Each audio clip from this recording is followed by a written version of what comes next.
Elizabeth Taylor, who passed away this morning, was not only one of the great movie stars of our time, she was also a great humanitarian. I'm here with two of her friends, fashion designer Kenneth Cole. He's also the chairman of amfAR, the American Foundation for AIDS Research. And on the phone, my friend and my pal, singer-songwriter Barry Manilow. Hi, Barry.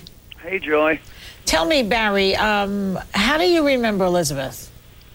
A great person, beautiful human being. I remember her as a real down-to-earth human being. Tell me about the first time you met her. I had an assistant who was tired of going on the road, and he got a job working for Elizabeth, and he was just a great guy. And he introduced me to Elizabeth, and it was just a great time. And then he got ill, and he eventually passed away. And Elizabeth and I stayed friends, and she was just so frustrated that nobody was really doing anything for this AIDS thing. It was like all of our friends were dying. I had lost half of my phone book, and so she decided to do the first AIDS benefit. She threw a dinner. And she called me sounding very frustrated and saying that she had called a whole bunch of performers and they had all turned her down. And she said, "Would you do this?" And I said, "I have no band, I'm off the road, but yeah, I'll come and I'll just sit at the piano, I'll sing." And she started to cry because I was the only one that said yes. Well, they were afraid. I did it. They were and scared. She was so grateful that every year for the last 20 years, on my birthday, I got a big pot of gardenias, and she's never forgotten my birthday for 20 years now. That's nice. So I guess other celebrities were frightened to get in the middle of that. It's interesting, Kenneth. She was a pioneer when it came to AIDS activism. Yes? She was. But these were different times in the 80s when Elizabeth Taylor was very out front, and as was Barry in his own way. And there was this pervasive uncertainty and fear and hostility, and to the degree people were at risk or presumed to be at risk, was this extraordinary uncertainty, and it bred a lot of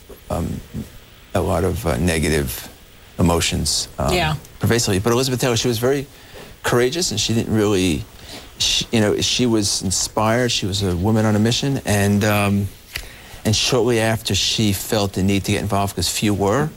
And her friend Rock Hudson was diagnosed a few months after that, in fact.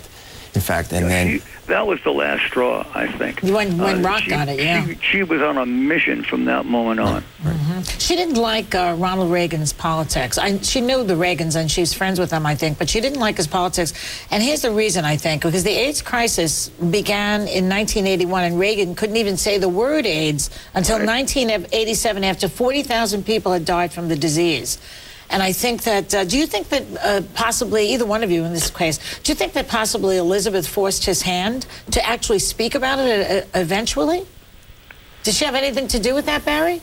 Could be. Like I say, she was on a mission, and I don't think anything was going to stop her. Yeah. What do you think, Kenneth? I know that he must have, at a certain point, he felt he needed to address this publicly, and the sentiment was changing. And the at-risk community was growing significantly larger. And, but, amfAR was formed in '85, and it was the coming together of the National AIDS Research Foundation, which was started by Elizabeth in Los Angeles, and Matilda Krim had an AIDS Medical Foundation in New York. It came together, formed amfAR in 1985. Yeah. And it becomes very public, very vocal. And then '87, actually at an amfAR event, Ronald Reagan talks about AIDS for the first time. Yeah. Yeah. Now, Sharon Stone, who took over Taylor's role at amfAR, said this in part about Elizabeth's passing. She said, "She opened the hearts of the world not just to the condition of HIV/AIDS as she had intended, but ultimately to human rights as a whole." That's a nice thing to say. Beautiful. Is there anything about Elizabeth that either one of you can tell us that we don't know already? Because you both knew her personally? Well, were supposed to honor Elizabeth a month ago in New York at an event, and she was very courageous, and she committed to do this about 3-4 months ago, despite the suggestion of her doctors, and she knew she might not be up to it, but she said, you know what, I'm going to make this happen, I'm going to be there, and she was dead fast determined to make it. Up to the night before, she believed she could still get there, and then the doctors basically said... but she was frail at the end, though. But Barry, did she have a dish during dinner? You know, like which husband did she like best, or anything fun like that? She did. She loved that. But I tell you, when I remember Elizabeth, because I knew her so personally, I would go to Thanksgiving dinners with her, and she'd come over to dinner at my place and watch movies and all. I don't remember her as a movie star, because although she'd walk in to a room looking like a princess, you would hear this cackling laughter come out of her, and everybody would crack up. She was just what I remember of her, she was just a great broad. Yeah, that's what everybody says about her. That's what everybody says. You know, she once said, I am a very committed wife, and I should be committed, too, for being married so many times. She had a very interesting, she had a wicked sense of humor, didn't she? She did. She was a lot of fun. Everybody that you talk to says that she was a lot of fun.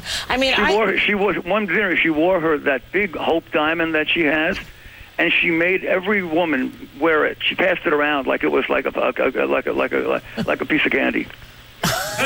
She had, how many diamonds did she have? She had 2 big diamonds, didn't she? I don't know, but what was that real big one that she had? That's what she was wearing. I think it was the Hope Diamond, right? I don't know what it was called. I don't know. The Hope Diamond, I think, is like in...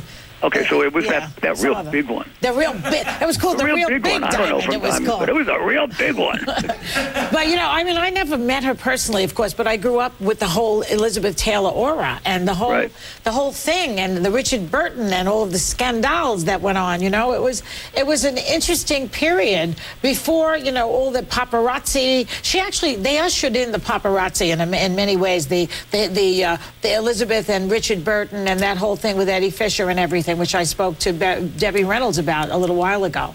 But you know, there's nobody like her now. Is there anyone like her and Richard now? There's too many. There's nobody like her because there's too many out there.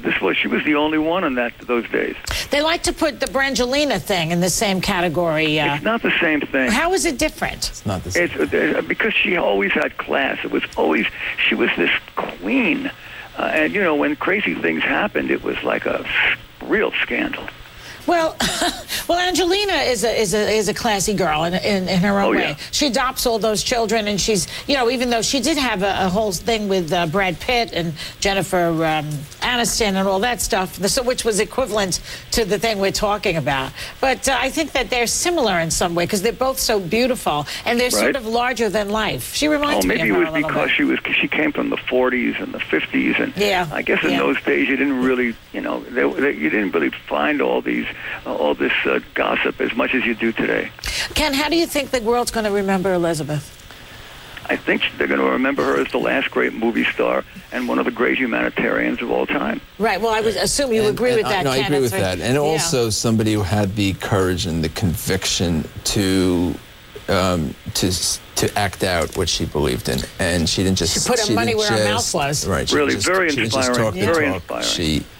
And she was extraordinarily courageous, and she was fearless, and she would go to the Hill and advocate before whomever about whatever, and she didn't seem to care what people thought of her. She really didn't. That's a beautiful thing. When she had a real star. sense of courage and moral justice and responsibility, and she knew what she felt she needed to do. The right way, I think. She used it the right way. Okay, and you know, Barbara Streisand, I think, tweeted, and she lived a life that was worth living in a way. You know, something like that, which is right. Beautiful. It was a beautiful life. Thank you so much, you guys, very much. Okay. Bye-bye. Okay, Barry, see you soon. We'll be back in a minute.